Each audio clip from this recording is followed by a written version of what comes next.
अस्सलाम वालेकुम स्टूडेंट्स। कैसे हैं आप लोग? उम्मीद करती हूँ आप लोग बाखैरियत से होंगे।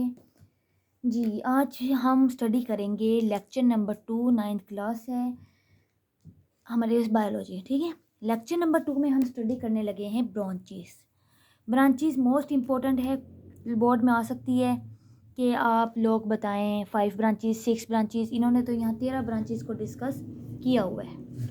सबसे पहले जो मैं ब्रांच डिस्कस करने जा रही हूँ वो है मॉर्फोलॉजी। मॉर्फोलॉजी का मतलब होता है बनावट, यानी कि स्ट्रक्चर, कि बनावट क्या है, स्ट्रक्चर क्या है किसी भी ऑर्गेनिजम्स की, ठीक है। Form of structure of organisms, output appearance क्या है, शेप क्या है, कलर क्या है, पैटर्न क्या है, ये सारा कुछ है। अब ये नहीं, इंटरनल स्ट्रक्चर का मतलब है कि हमारे जो ऑर्गन्स है ना उसका क्या स्ट्रक्चर है, ये सारा किस में हम स्टडी करेंगे, मॉर्फोलॉजी में। मैं बुक से आप लोगों को स्टडी करवा देती हूँ। Morphology is the study of form, structure of organisms. Morphology study the outward appearance, shape होगी, कलर हो गया, पैटर्न हो गया, as well as internal structure जैसे इन ऑर्गन्स हो गए, ठीक है। नेक्स्ट है एनाटॉमी। पहले हम इसकी आउटलाइन पढ़ेंगे जो मैंने आउटलाइन किया है, फिर मैं इसको डिस्कस करती हूँ। अच्छा, इंटरनल जो स्ट्रक्चर होता है, एनाटॉमी का मतलब है internal structure of an organism is called the anatomy. ये हमें हेल्प आउट करते हैं कि हमारे अंदर जो डिजीज़ हैं उसका हम डायग्नोस करना है। मेडिसिनल डेवलपमेंट में हेल्प आउट करती है। इम्प्रूव क्वालिटी ऑफ लाइफ, अपनी लाइफ को इम्प्रूव करने के लिए, जैसे अब हमारे इंटरनल यानी हमारे बॉडी के अंदर कोई इशू है, जैसे हम कह लेते हैं जैसे किसी को हार्ट अटैक हुआ है, वाल बंद हो गया है, तो हम उसको स्टड डालने, हमने स्टैंड कैसे डलेगा, स्टैंड हम इस तरह डलेगा कि हम पाइप के ज़रिए एंजियोप्लास्टी होगी। वो सारा जो देखना, इंटरनल स्ट्रक्चर, इंटरनल स्टडी करना क्या कहलाता है, एनाटॉमी कहलाता है। Study of organ, her organ का की स्टडी करना वन बाय वन, जैसे कि आप लोगों को पता है कि ऑर्गन को हम डिटेल से डिस्कस कर चुके हैं। हर ऑर्गन को, डाइजेस्टिव सिस्टम के ऑर्गन्स की स्टडी करना क्या कहलाता है, एनाटॉमी। एनाटॉमी मतलब इसके जितने भी ऑर्गन्स है इसकी इंटरनल स्ट्रक्चर की स्टडी करना। Anatomy is the branch of biology that explore the internal structure, ठीक है, ऑफ ऑर्गेनिज्म, पार्टिकुलरली खास तौर पर ह्यूमन का। It helps in disease diagnosis में, मेडिकल डिवाइस डेवलपमेंट यूज़ होती है anatomy. Improving quality of life में, study of organ of digestive system में। इंटरनल स्ट्रक्चर, हमारी बॉडी में जितनी भी चीज़ें हैं उसकी स्टडी करना क्या कहलाता है, internal structure. Study of internal structure is called anatomy. Next definition है फिजियोलॉजी। इसकी पहले हम आउटलाइन देखते हैं, फिजियोलॉजी क्या होती है। Functioning of body parts. वैसे तो जो हमारी फिजिक कहते हैं इसकी फिजिक्स ये है कि इसकी अपीयरेंस ये है, इसकी स्टडी करना। जैसे कि अब हम अगर हम ऑर्गन्स के हिसाब से करें कि अब हम कैसे ब्लड सर्कुलेट करते हैं, वैसे हैरत की बात है कि कैसे ब्लड सर्कुलेट कर जाता है। Branch of biology that deal with the functioning of body, हमारी बॉडी फंक्शन पार्ट्स कैसे करती है, ये फिजियोलॉजी है हमारी। For example how blood circulate करेगा सिस्टम, ये ना फंक्शन हमारा, कैसे जो ब्लड सिस्टम है बॉडी, ये कैसे ब्लड को सर्कुलेट कर रही है थ्रू आउट द बॉडी, पूरी बॉडी में हम ब्लड कैसे सर्कुलेट हो रहा है। हमें तो मालूम है वेन्स, आर्टरीज, कैपिलरीज यूज़ हो रही है, इन सब की स्टडी करना क्या कहलाता है, फिजियोलॉजी। नेक्स्ट है हिस्टोलॉजी। हिस्टोलॉजी होता है वैसे अगर हम माइक्रोस्कोपिक स्टडी ऑफ टिश्यूज़ की स्टडी करना, वो भी microscopic, is called the histology. अब इसका फंक्शन क्या है, ये हमें हेल्प करते हैं डिजीज़ डायग्नोस में। कोई डिजीज़ तो नहीं कि हमारी बॉडी के अंदर जो ड्रग्स चली जाती हैं, कोई नशे करते हैं, नशे ड्रग्स के आदि लोग होते हैं। अच्छा जी, ऑर्गन से इसका स्ट्रक्चर पर क्या इफ़ेक्ट हुआ, जैसे अक्सर लोग सिगरेट पीते हैं, उनके लीवर ख़राब हो जाता है, इस तरह के लंग्स ख़राब हो जाते हैं, कभी कभी अगर किडनी की, ये सारी क्या कहलाती है, इनके टिश्यूज़ की स्टडी करना। टिश्यूज़ तो क्या होते हैं, collection, cluster of cells is called tissues. Is the microscopic study of tissues. Tissues are group of cells हैं टिश्यूज़, ठीक है। जब बहुत ज़्यादा सेल्स मिल जाते हैं तो क्या कहलाते हैं, tissues. That have similar function, सबके फंक्शन सेम होते हैं। टिश्यूज एग्जाम करता है, help in disease diagnosis, drug studies में, understanding the organ structure and function. Next हम करते हैं, स्टडी करते हैं, नेक्स्ट है हमारे पास साइटोलॉजी। स्टडी की, साइटोमिन सेल की स्टडी करना क्या कहलाता है, साइटोलॉजी। हम इसमें स्टडी करेंगे स्ट्रक्चर ऑफ सेल्स, उसके ऑर्गेनेलीज को करेंगे, और सेल ज़ाहिर डिवाइड भी होते हैं। हम जो बड़े हो रहे हैं ये सेल की डिवीजन की वजह से है। देखिए, cytology is the study of cells, building block of life. हम जैसे हर एक का यूनिट होते हैं ना, हमारा यूनिट क्या लाइफ है, यूनिट ऑफ लाइफ है, या यहाँ building block of life use हुआ है, ये है सेल्स। साइटोलॉजिस्ट ने ये देखा है जो फंक्शन अनरेवल्स या फंडामेंटल बुनियादी जो स्ट्रक्चर है सेल्स का, उसको स्टडी करना, उसके ऑर्गेनेलिज को स्टडी करना, और ये भी स्टडी करना कि सेल डिवीजन कैसे डिवाइड कर रहे हैं, एक सेल से दूसरे सेल में कैसे डिवाइड हो रहे हैं। अच्छा, ये एमसीक्यूज है मोस्ट इम्पोर्टेंट। ह्यूमन के अंदर 30 ट्रिलियन से ऊपर भी सेल्स पाए जाते हैं ह्यूमन के अंदर, और सबका अपना यूनिक स्ट्रक्चर है, ठीक है। नेक्स्ट हम करते हैं मॉलिक्यूलर बायोलॉजी।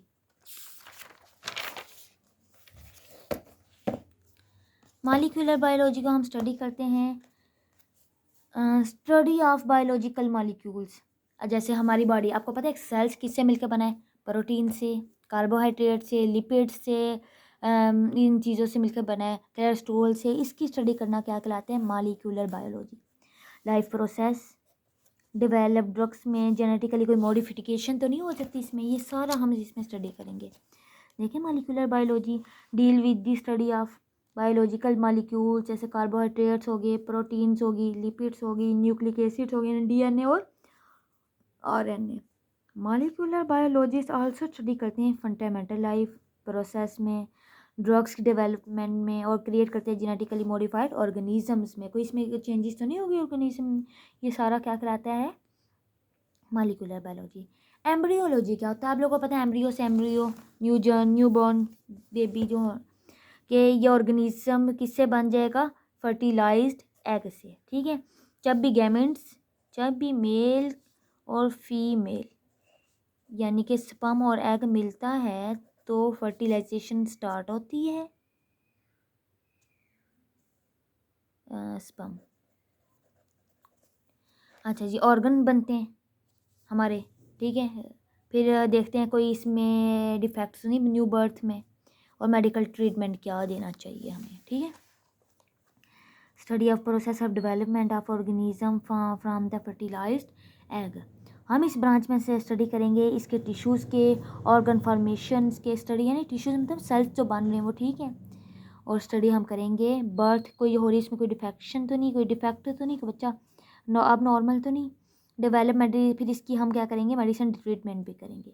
एम्ब्रियोलॉजी में तो स्टडी किया जाता है, डॉक्टर के पास लोग जाते हैं तो कहते हैं गायनोलॉजिस्ट के पास जाओ, एक्चुअली उन्होंने एम्ब्रियोलॉजिस्ट की बुक्स वगैरह पढ़ी होती हैं। जेनेटिक्स क्या होती है, ट्रांसफ़र होना, किसका होना है, खुसूसियात का, कहाँ से, माँ बाप से बच्चों में ट्रांसफ़र होना। यहाँ मैंने किया हुआ है करेक्टरिस्टिक्स फ्राम, ये मैंने आउटलाइन की हुई है, यहाँ देखें, characteristics from parents to organisms. अच्छा जी, ये वो क्या, deal with study of transfer of characteristics from parents two of spring, ठीक है। अच्छा जी, नीचे आ रही है बॉक्स में फोसिल्स की डेफिनेशन। पैलेंटोलॉजी में हमने तो ये पढ़ना है ना, पैलेंटोलॉजी में कि फोसिल्स की स्टडी करना, जैसे कि रेप्टाइल्स था, जायंट्स टाइप का रेप्टाइल था जो कि अब नापैद हो चुका है, उसकी स्टडी करना क्या कहलाता है, palaeontology. Deal with the study of fossils. Fossils वो होते हैं जो चीज़ें बहुत साल से पहले नापैद हो चुकी हैं और हमें उसकी बाकायात मिलती हैं। अच्छा जी, फिर हम डायनासोर के फोसिल्स मिलते हैं, उससे हमें ये पता चलता है कि इससे giants, evidence of giants reptiles that roamed, ये बहुत बड़े रेप्टाइल्स हुआ करते थे जो कि करोड़ों साल पहले, यानी कई साल पहले ज़मीन में दब चुके हैं। जैसे, अच्छा, फोसिल्स क्या होते हैं, remains of plants and animals that are preserve हो चुके हैं रॉक्स में और अदर जियोलॉजिकल फॉर्मेशन में। सबसे जो ओल्ड था ना, ओल्डेस्ट हमें मिला है पुराना, वो क्या है, साइनोबैक्टीरियम का फोसिल, जो बिलियंस ईयर्स अगो। ये शॉर्ट क्वेश्चन मोस्ट इंपॉर्टेंट है। नेक्स्ट हम पढ़ते हैं टैक्सोनॉमी। टैक्सोनॉमी को हमने ये मतलब है कि आप देखें ना, हम एक इन्वायरमेंट में रहते हैं, एक इकोसिस्टम बना हुआ है, इसके अंदर कई ऑर्गेनिजम्स हैं। जैसे कि 5 क्लासिफिकेशन में इन्होंने डिवाइड किया है, फंजाई की अलग कर दी है, एनिमेलिया अलग, प्लांट्स अलग। तो इसको कहते हैं कि हमने जानवरों को उनकी खुसूसियात देखते हुए और उसमें डिफरेंस देखते हुए, सिमिलैरिटीज़ और डिफरेंस देखते हुए उनको ग्रुप्स में डिवाइड कर देना क्या कहलाता है? टैक्सोनॉमी। ये मैंने आउटलाइन बनाई हुई है। स्टडी या classification of organism into groups on the basis of their similarities and difference. Branch of biology that deal with the classification of organism into groups on the basis of their similarities and difference is called the taxonomy। ठीक है।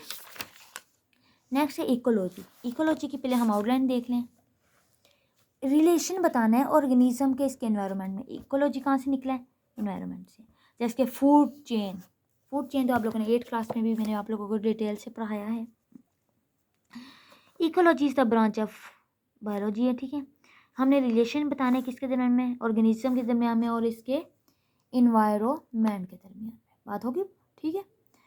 आपके food chain, आपको पता है कि एक organism दूसरे organisms को खाता है।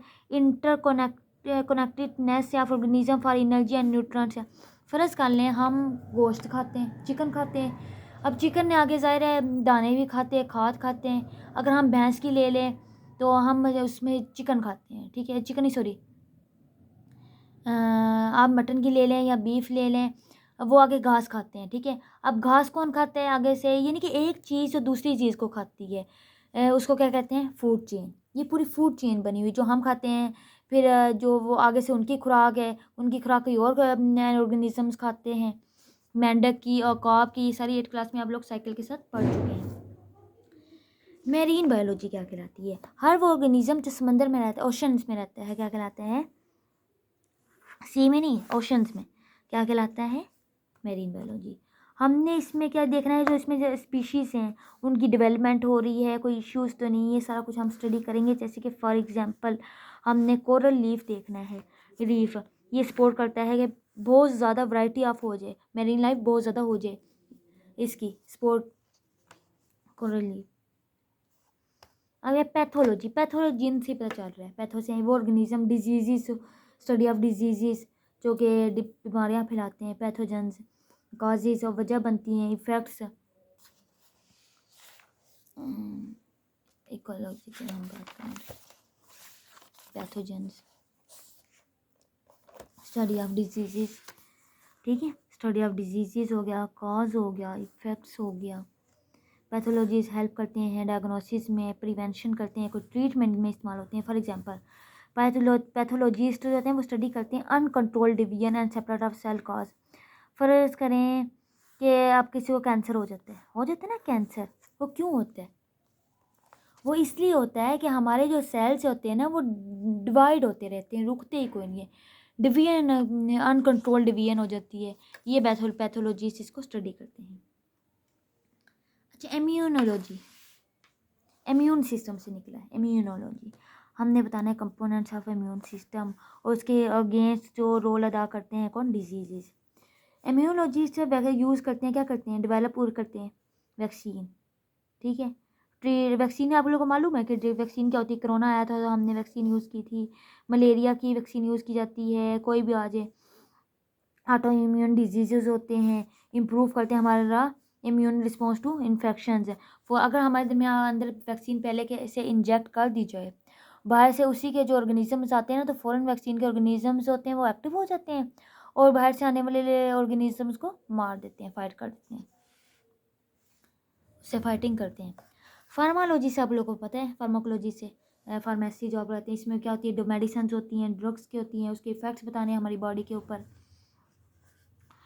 Branch of biology with deal with the drugs and there effects on body, और ये हेल्प करते हैं न्यू ड्रग्स बनाने में। फॉर एग्जांपल न्यू एंटीबायोटिक्स हमने बनानी है, ये किस लिए इस्तेमाल होते हैं? बैक्टीरिया को मारने के लिए और ट्रीट बैक्टीरियल इन्फेक्शन करने के लिए।